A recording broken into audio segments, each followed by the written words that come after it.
part of Ian's story that I'll be relating is from when he was about 25 odd, I guess, when he was doing a PhD up at the chemistry department at the ANU, and I was across the corridor doing my honours. He cut an eccentric figure in the chemistry department. He shuffled around in his little, where they come from, Nepal, these little sandals, and he used to play Radio National classical music on 11 most of the time, and annoyed the crap out of everybody around the department. But he was very interesting. He ran a great lab, neat and tidy, all the reagents and everything in lovely neat bottles, and in the corner was where other people would have a potted plant or something or other. He had a dead palm tree with dead snails, dead moss, dead butterflies, dead birds. It was much easier to maintain and very creative. It's perfectly fine for chemistry, right? Anyway, that was Ian.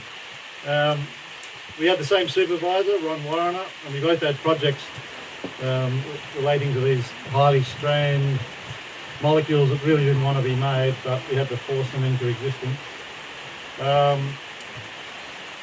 Let's see, what are we up to?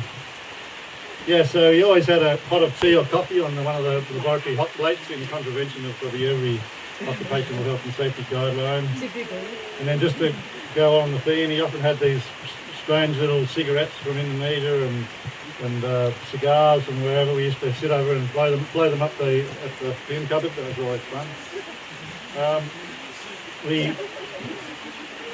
We shared an interest in growing excellent marijuana, and so we used to test out some of that. He used to always seem to have very strong marijuana in one of his drawers. He'd pull it out and he'd knock together a bong out of bits of glassware here and there, and we'd sit around there and blow it up the fume cupboards.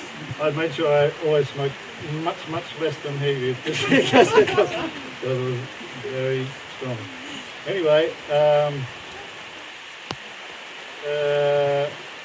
he also could have had a good career as a burglar. He was an excellent at opening just about every lock in the whole apartment. He had a piece of plastic.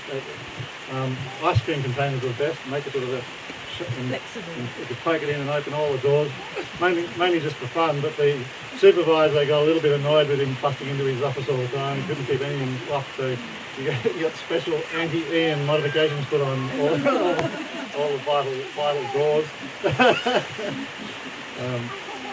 Anyway, so despite all these distractions, he was actually an excellent research chemist. He efficiently cajoled the molecules to do his bidding like some kind of molecular wizard. He completed his doctoral lab work in 2 years, whereas ordinary mortals usually take 3, 4, 5. Anyway, we're also envious when he got 2 papers published out of his PhD work in the leading organic chemistry journal.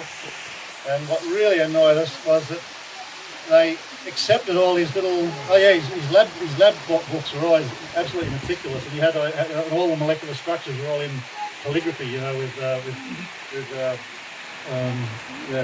calligraphy pens, and they accepted his calligraphy diagrams in this journal. Everybody else, they make them redo it with some computer thing or Letraset. Remember Letraset back in the 80s? Anyway, so he's got these, and then to make us even more jealous, well, he finished his PhD in 2.5 years, which is just unheard of. And then over the years, his supervisors milked about 7 more publications out of his PhD and associated work. We were very, very pissed off with him. We lost touch for a while when I went off to Tasmania to work in the opium poppy industry. He went off postdocing in Germany.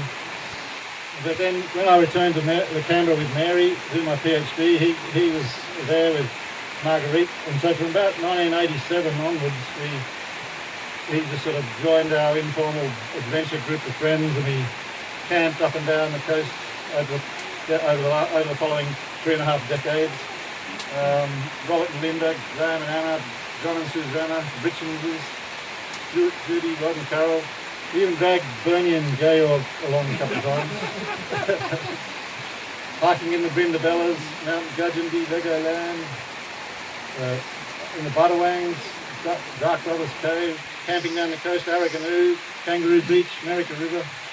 But then there was mountain biking, Majura Pines, Stromlo, Cowan Forest. He was heavily into mountain biking, and although he was a bit of a tight ass in a lot of areas of life, he used to spring for a brand new mountain bike every 3 or 4 years, and they just got more and more elaborate dual suspension. And when he drew the line at electric, I think he was deeply ashamed when I eventually got an electric. But it was the only way I could keep up with him. He had thunderous bike riding tyres, and it was impossible to keep up with. It was terrible. Ian and Marguerite were great to have along on the adventures, not only just for their company, but because of their terrific cooking. And although they weren't, let's say, they weren't accomplished fisher people, they certainly were accomplished when it was turning gathered seafood into delicious meals. Fish poached in tamarind broth and other campfire gems. I'll have to try that one again soon. He applied himself to cooking in the same way he did to chemistry, creative and efficient with his spices all in neat bottles. And I'd often drop in unannounced over to their place. I was always welcomed and treated to delicious chai, beer, and often some excellent homegrown herbs. It was near dinner time, and often score an entree of whatever amazing creation they were having. It was the best little restaurant in Ainsley. Then when Nathan came along, he fitted right into the gang of camping kids. And we do take some credit for turning into a skilled camper, a line and spear fisherman to provide seafood for his aged parents.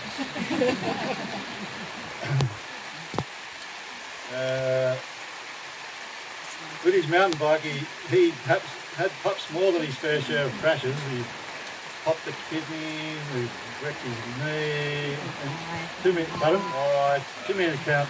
In fact, when it comes down to it, mountain bikes are the most dangerous activity that all of us ever do. 90% of the hospital time was from bicycles. Anyway, it is so sad that we've lost one of our adventure crew. That, in particular, I've lost a great friend. I mean, you don't get too many really good friends in your life, and especially ones that endure for 40 odd years. Facebook often says there's two types of friends. There's the friends who will come and help you move house, but then there's the type of friends who will help you bury the bodies. And although we didn't have any bodies to bury, he was always up for difficult and tasks, and helping us plant trees in the pouring rain, or going on fool's adventures in the Budawangs that most sane people would have turned down. Anyway, we had so much fun over the years, and we did have so much more to have, and he'll be sorely missed. That's how I raise a glass to Ian.